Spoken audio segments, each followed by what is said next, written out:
दोस्तों, आज की कहानी एक शिक्षाप्रद कहानी है। इस कहानी में बताया गया है कि कैसे हर शेर को एक सवा शेर मिलता है और एक दिन हर घमंडी का घमंड टूटता है। एक बिजनेसमैन था। वह बहुत बुद्धिमान था। उसका आईक्यू लेवल किसी बड़े वैज्ञानिक जितना था। लेकिन ये बिजनेसमैन अपनी बुद्धि पर, अपनी होशियारी पर बहुत घमंड करता था। इतना घमंड कि वह सामने वालों को अपने आगे कुछ समझता ही नहीं था। जब भी वो किसी व्यक्ति से बात करता तो उसके शब्दों में, उसके व्यवहार में, उसकी बॉडी लैंग्वेज में घमंड साफ साफ दिखाई देता था। उसके ऐसे बातों और आचरण से सामने वाले लोग दुखी हो जाते थे, लेकिन उसे इस बात का कोई फर्क नहीं पड़ता था। उसका बिजनेस अच्छा चलता था, फिर भी वो हमेशा दिमाग लगाकर इस बात की फिराक में रहता था कि कैसे वह कम से कम समय में बेशुमार दौलत कमा पाए। एक ब्राह्मण इस बिजनेसमैन का स्कूल टाइम से मित्र था। ब्राह्मण भी समझदारी में कुछ कम ना था, लेकिन इस ब्राह्मण ने अपनी बुद्धि को भगवान की भक्ति और धर्म ग्रंथों को पढ़ने में लगा दिया था। बिजनेसमैन अपने ब्राह्मण मित्र का भी कई बार अपमान कर दिया करता था, लेकिन आध्यात्मिकता को पा चुका ब्राह्मण कभी उसकी बातों का या व्यवहार का बुरा नहीं मानता। ब्राह्मण ने अपनी सच्ची भक्ति और समर्पण से भगवान का दर्शन कर लिया था, इसलिए वो अब किसी भी बाहरी वस्तुओं या दुनिया से विचलित नहीं होता था।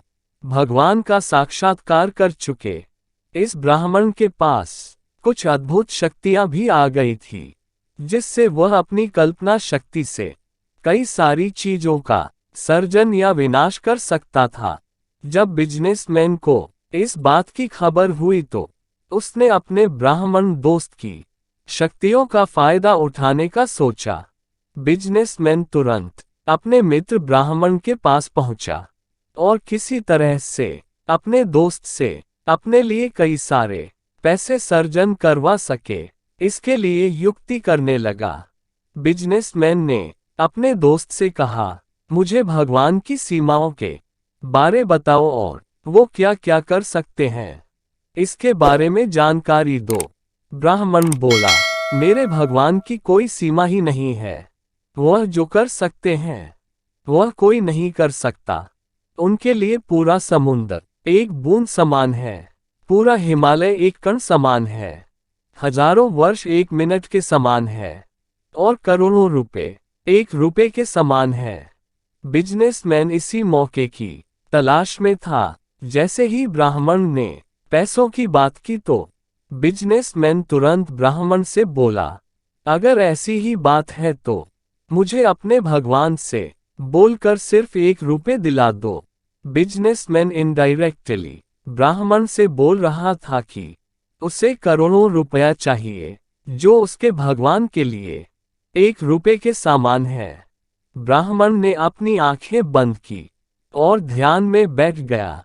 कुछ सेकंड बाद ब्राह्मण ने आंखें खोली और अपने बिजनेसमैन मित्र से बोला, भगवान तुम्हें 1 रुपया देने के लिए तैयार है। बस उन्होंने तुम्हें सिर्फ 1 मिनट इंतजार करने के लिए कहा है।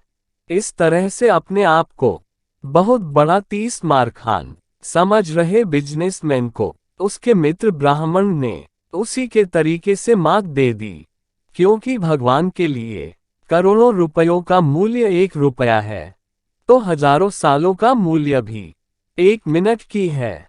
इस तरह से अगर बिजनेसमैन को करोड़ों रुपए चाहिए तो उसे हजारों साल इंतजार करना पड़ेगा। दोस्तों, हमारे आसपास आपको ऐसे कई लोग मिल जाएंगे जिन्हें अपने बुद्धि पर, अपनी कला पर, अपनी सुंदरता पर या फिर भगवान द्वारा मिली किसी भी वस्तु पर बहुत घमंड हो जाता है, लेकिन वह लोग ये भूल जाते हैं कि घमंड तो रावण का भी नहीं ज्यादा चला था, उनका कैसे चलेगा। आपने पूरी कहानी अंत तक सुनी, इसके लिए धन्यवाद। आपको कहानी पसंद आई हो तो आप व्हाट्सएप पर या सोशल मीडिया पर इसे शेयर जरूर कीजिएगा, क्योंकि हमारे आसपास भी तो कई सारे घमंडी लोग हैं जिन्हें इस कहानी को सुनने की जरूरत है। दोस्तों, आपको इस कहानी से क्या सीख मिली, हमें कमेंट करके बताएं। कहानी अच्छी लगी तो लाइक कीजिए और ऐसी ही कहानियों के लिए हमारे चैनल को सब्सक्राइब कीजिए।